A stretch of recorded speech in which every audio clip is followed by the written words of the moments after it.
I'd like to say good morning to you. I hope you've had a good week, and I'm glad that you have on your device this morning to join in with the Sunday school lesson. Today is a lot of firsts.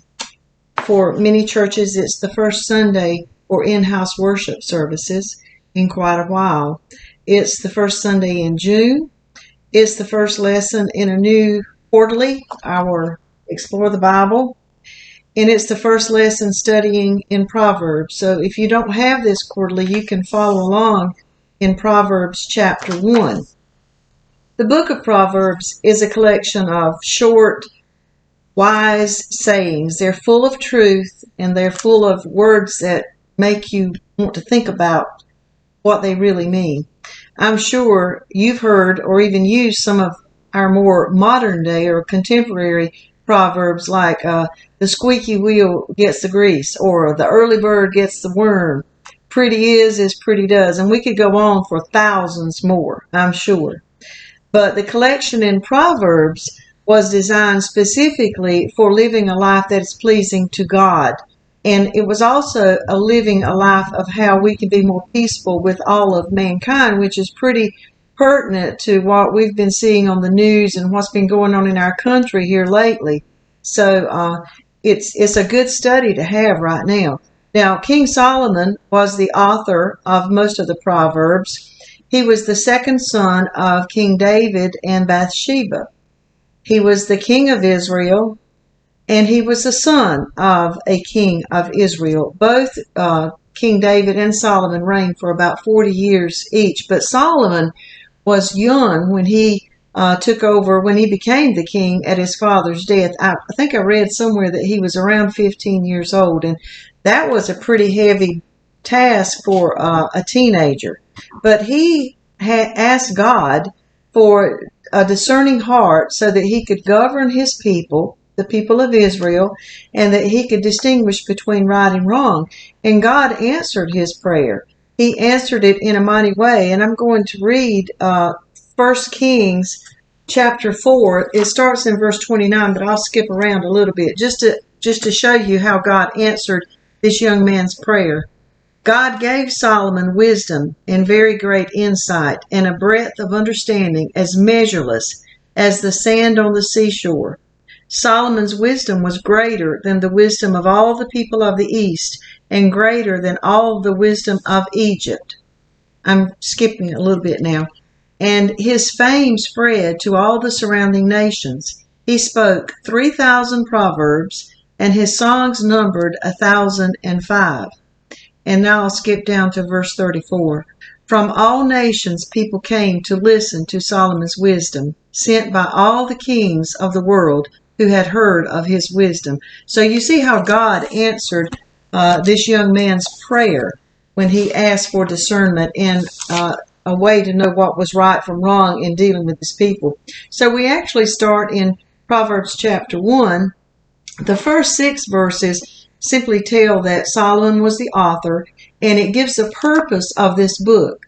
There were 2 purposes, actually. First of all, to instill knowledge, and the second one was to develop wisdom to be able to apply that knowledge to our daily life. The actual lesson begins with verse 7, which says, the fear of the Lord. Now, when we are afraid of something, we're either going to run from it or we're going to submit to it. Well, this was the kind of fear that you submit to. He says in verse 7, the fear of the Lord is the beginning of knowledge. Solomon insisted that having a right relationship with God was the first step in gaining wisdom. The fear he speaks of is the kind that we submit to. It is a great respect and awe for the Lord and all that he has done and all that he is able to do. But, the word but says we're going to talk about some other people too, not those that fear the Lord. But fools despise wisdom and instruction. Fools are people who are willfully, morally perverted. They are those who have no use for God. They don't even realize that the instruction and the wisdom would actually benefit them. Their reasoning abilities and their morals are so twisted that they think what they've done has nothing wrong in any way. So then we go on to verse 8 in the lesson. My son, hear the instruction. Now, this word hear does not mean just listening with your ears. I used to tell my students in school that you got to listen here, but it's got to get in there. It was more than just listening with your ears. It was absorbing or internalizing what you are hearing. And it's applying, not just being quiet until it's your turn to speak in the conversation. He says, my son, hear the instruction of thy father, and forsake not the law of thy mother. Solomon actually was beginning to teach his own son, Rehoboam, who actually became the king after Solomon. But the book was also used for to teach other males in their, I guess this would be more like their proper education. And so it was used to teach lots of young people, mostly boys, because it was a male-dominated culture. And when he used the word my son, we refer to other young boys and men as sons. Sometimes they're not our biological children, but the males were dominant in this culture. But in this verse, he mentioned two people. And these people are the ones who truly, in this world, want what is best for you, and that is your mother and your father. So, and this lesson actually has a title. It's called Charted Waters. And as a parent or as your parents, they've already lived through some problems and situations, and what they would like to do is to give their children instruction to help them avoid the same problems. In other words, they have charted the waters. They've gone through it, and they want to give you instruction so that would keep you from having the same kinds of problems and headaches. But both parents are mentioned, even though it was a male-dominated culture, both parents are mentioned, indicating that this instruction was to begin in the home by both parents. Not them working against each other, but working together to instruct their children. And it was not, this instruction for life was not to begin in the church or in a school. It was to begin at the home with both parents. And then we go on to verse 9, and it explains what the instruction will mean to those children who truly hear, those ones who truly hear and internalize the instructions. For they, that would be the instructions being given by the parents, for they shall be an ornament of grace unto thy head, and chains about thy neck. Ornaments were placed sometimes on a person's head to signify something of importance that they had accomplished. It was a crown of glory, actually. And in the community, it signified a kind of respect and authority. And a pendant is just like a pendant today. It was a necklace that showed an honored social status.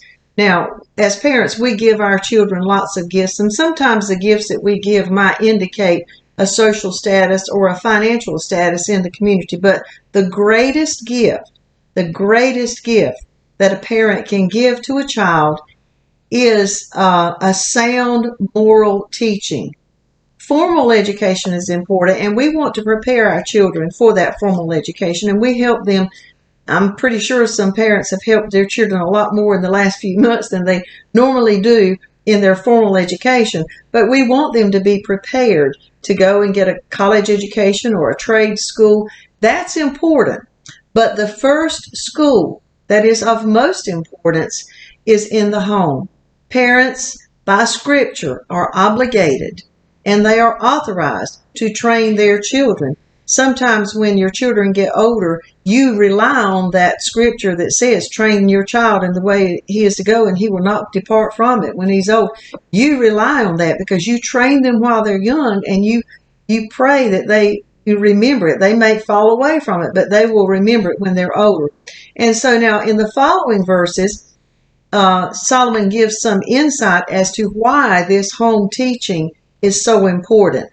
Evidently, when Proverbs was written, there were groups of people that we would call gangs that would entice young people to join with them in malicious acts. That's not something that's just popped up in the last few years. And it's just amazing that these words written by Solomon, even before Jesus was born, are just as applicable today as they were then. Joining a gang seems to be a cool thing to do, especially for young people and teens who feel lost and alone.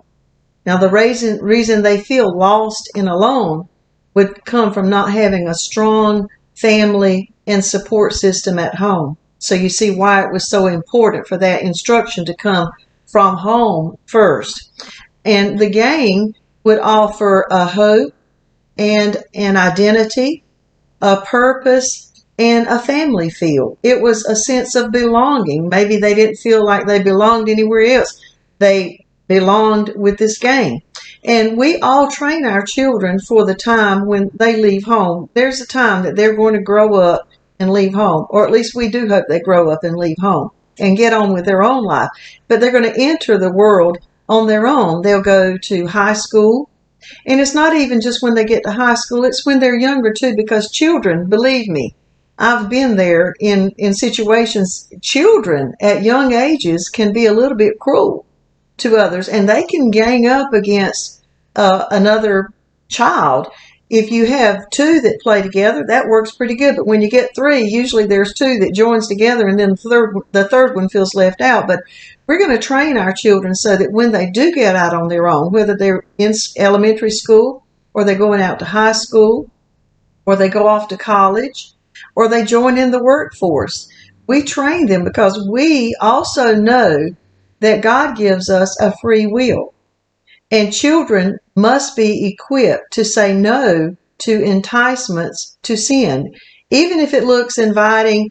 And, you know, some of the strongest temptations will come through peers. And it's not just with children. The strongest temptations come through peers. It could be adult peers as well. And they need to know how to be prepared to say no before they're even enticed or asked to join in with a situation. And, you know, we hear it all the time. Well, everybody else is doing it. Well, then you need to have that foundation built in that home instruction so that they know that's not what we're a part of. That's not something that I want to be joined in. And then in the next scriptures, Solomon wrote some vivid, graphic details of some acts that the gangs of that day would invite young people to join in. And it's not so different from the gangs of contemporary times. But by knowing ahead of time what they were going to face, you know, and sometimes by knowing ahead of time what we're going to face, we're more prepared. If you think you're going to the doctor for some kind of a surgical procedure, if they explain to you ahead of time what's going to happen and what the end result would be, then you're a little bit more prepared to go through the pain or whatever it takes to get through the situation. But if they don't explain anything and you're hit by a surprise, sometimes you're totally not prepared. And what Solomon was saying was, you prepare these children before they're ever enticed. Once someone has already enticed them or encouraged them to join in with something that's unlawful, well, then it might be a little bit too late. So in verse 10, he says, "My son, if sinners entice thee," this would be the gang, the group that he knew was abound in that area, "consent thou not." In other words, don't even think about it. Don't let that thought go in your head. If they say, "Come with us, let us lay wait for blood. Let us lurk privily for the innocent without cause. Let us swallow them up alive as the grave, and whole as those that go down into the pit." These acts of violence, these acts that were unlawful, to lay wait for blood and the killing, because when they said they would swallow up as the grave, that was their idea of having fun and entertainment. It had a little bit of a devilish charm to it and to the gang, and they thought that was fun and it was an okay thing to do. But remember what he said earlier, that the fools are those that despise wisdom and instruction. So these are the ones that have no conscience and no morals about the acts that they are engaged in. In verses 13 and 14, he says, we shall find all precious substance. We shall fill our houses with spoil. This was another persuasion that they would give to a young person to join in with their group, and that was to gain wealth. It was a get-rich-quick plan, no work involved, just steal it from other people, and what would they do with it? Fill our houses with the spoils. We'll take it to our house. We rightfully own this now. We've gotten it. And then in verse 14 it says, cast in thy lot among us, and let us all have one purse. They were giving these people a guarantee that all the gang members would share equally when they robbed a situation, a person, or a house. In other words, they're saying to enticing these young people, it's okay, we're robbers and we're murderers, but we're going to be fair. You join in with us and everybody's going to be treated equally. Now, think about that for just a few minutes. In verses 15, 16, my son, walk not thou in the way with them. Refrain thy foot from their path. For their feet run to evil and make haste to shed blood. Solomon encouraged them, don't even take one step along the road that these people have chosen. The farther you're in that road, the faster you go, and the easier it is to stay in the road. But he knew that one step in the wrong direction could lead to a lifetime. And it was easier to say, that's not for me, before ever trying it out. He said, don't even think about it. Don't take one step on the path that they've chosen to go on. Verses 17 through 18. Surely in vain the net is spread in the sight of any bird, and they lay wait for their own blood. They lurk privily for their own lives. In their time, they would set out nets and bait to trap birds. And maybe the birds saw the nets, but they didn't care because they also saw the grain or the bait that they used, and they were more interested in that. These sinners were like a bird caught in a net.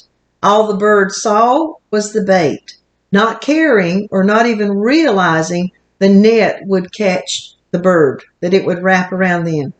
These sinners see what they consider fun and entertaining and a way to gain wealth, an easy, quick, get-rich-quick way, and they weren't caring or believing that they could get caught for what they were doing.